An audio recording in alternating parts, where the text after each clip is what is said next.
Well, the Burundian president, Evariste Ndayishimiye, in an interview said that he has credible information that his country is about to be attacked by Rwanda. Well, that is part of the story that I'm going to tell you in this video, as well as the diplomatic ties in relation to the conflict in Eastern DRC are taking a different turn. Just recently, I was telling you about the soured relationship between Rwanda and Belgium, and today in this video, I am going to tell you about the troops that Belgium has now sent in Eastern DRC to assist the Congolese government to fight the M23 and allied militia in Eastern DRC as a method to go against Rwanda. Well, this is bona fide.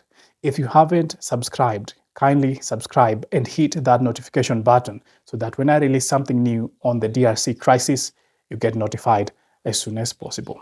We know that he has a plan to attack Burundi.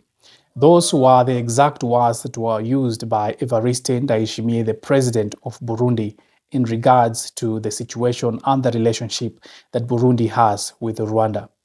Burundi and Rwanda have been at odds for quite some time right now, and they have a proxy war in Eastern DRC.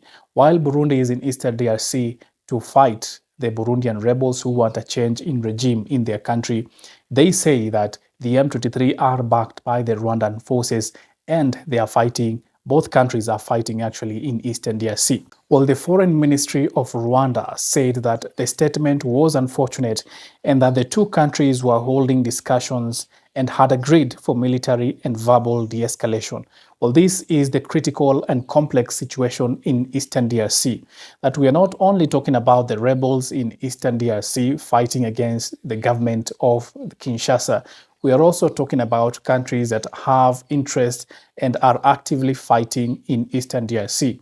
Right now, what you're seeing and what the Burundian president is expressing is part of the problem that is affecting Eastern DRC. And that is the reason as to why we have different processes in solving the situation in Eastern DRC. We have non-state and state actors being involved. That is why we have Rwanda and Burundi also part of the in talks in solving the situation in Eastern DRC. However, people may say that the M23 and the Kinshasa government may meet and resolve the situation. It is important to know that these actors also have external influence, and Burundi, Rwanda, and other countries are also coming in as part of these actors to solve the situation in Eastern DRC. It is also important to note that Burundi has had its troops in Eastern DRC for years, totaling to about 12,000.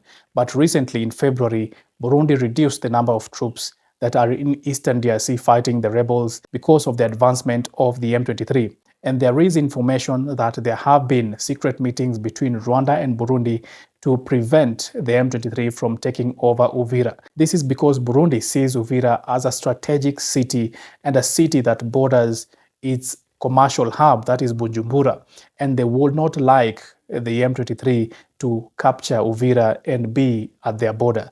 So there have been secret meetings between Burundi and Rwanda to have conversations to prevent the M23 from taking over Uvira, and perhaps that is the reason as to why most of the troops that were based in Eastern DRC from Burundi went back to their country. The Burundian government gave out a statement saying that these forces went to their country to re-strategize, but perhaps that is a diplomatic answer to these meetings that have been taking place between Rwanda and Burundi to prevent the taking over of Uvira by the M23. And speaking about foreign relations, Rwanda has had quite a difficult time working with Belgium in the recent few weeks. We have seen Rwanda coming out, castigating Belgium for interfering in its internal mandate, and also we have seen Rwanda accusing Belgium of making other countries, more so in Western Europe, to impose sanctions on Kigali. Well, Belgium has gone out in public and said that all Rwanda diplomats in Belgium are persona non grata. Rwanda went on also to say that it has severed ties with Belgium and it doesn't want the Belgium embassy in Rwanda. That is as a result of the developing conflict in Eastern DRC, which Rwanda is being blamed of working with the M23. That is as per the Western European, and the UN also says that Rwanda has 4,000 troops in Eastern DRC. But Rwanda, in its defense, has gone out to say that it is securing its borders and that the conflict in Eastern DRC is directly affecting Rwanda, as there have been shellings in Rwanda because of the conflict in Eastern DRC, and there have been threats by the DRC government that they will take over Rwanda, and that Rwanda has seen that as an existential threat.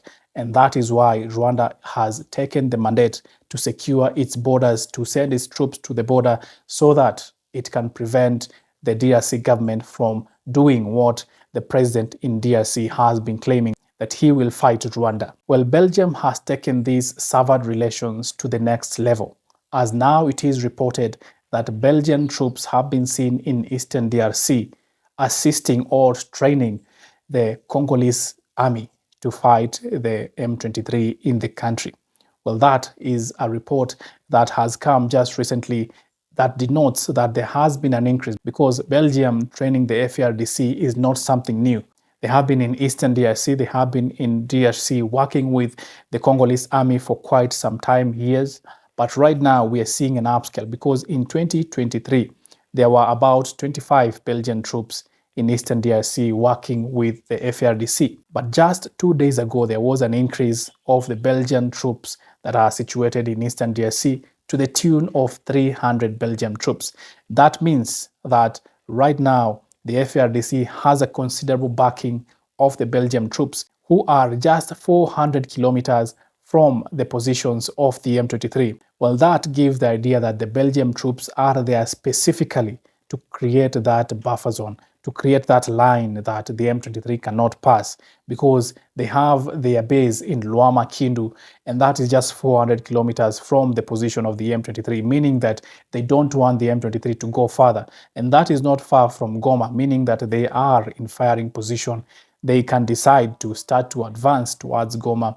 And that is a message that Belgium now is sending to Rwanda. It is a situation where Belgium is arming a friend to tweak an enemy. Clearly, Belgium has chosen sides, and that side is not Kigali's. Well, I will continue to keep you updated on the latest in Eastern DRC. Kindly subscribe and keep it bonafide.